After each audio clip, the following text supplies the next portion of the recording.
Hello my paper peeps.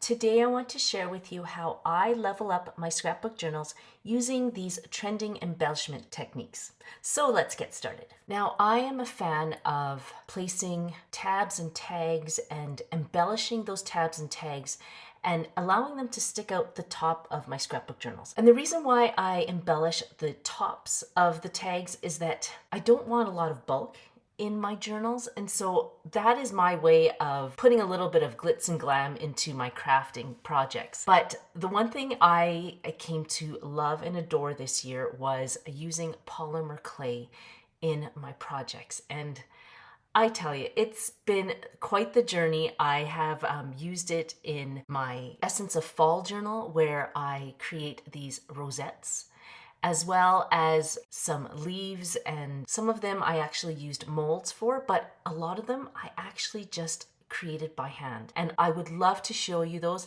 and I'll put a link to some of those techniques at the end of this video. But today I want to show you this specific one. I just used these candy molds. They're made out of silicone, and I'm just using polymer clay here. Now, the one thing I've learned is the best polymer clay to use is your Sculpey Primo. Not the Sculpey 3 or the other brand, but the Sculpey Primo I find has kind of stood the test of time. It doesn't break, it's pretty solid.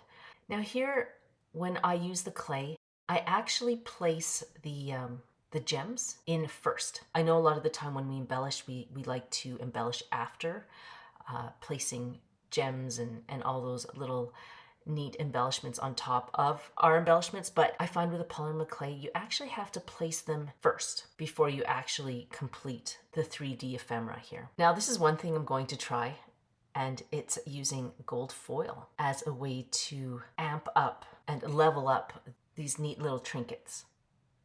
Okay, so make sure you put all your embellishments upside down, not facing you while you're staring down at the silicone tray.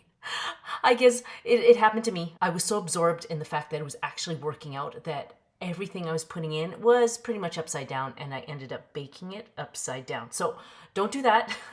Make sure everything is turned away from you.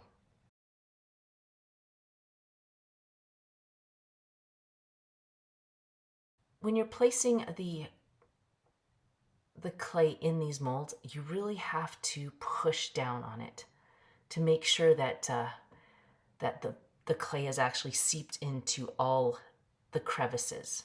Remember, these are candy molds, so the consistency of your candy is usually quite liquid compared to the polymer clay, so make sure that you really push the polymer clay into the molds.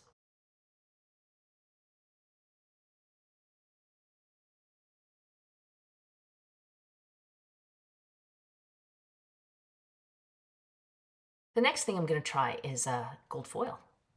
And I'm wondering, because it's quite sticky, and do you see how it really sticks to the surface? And if you've ever worked with gold foil, it does. It just really sticks to any surface that you place it on.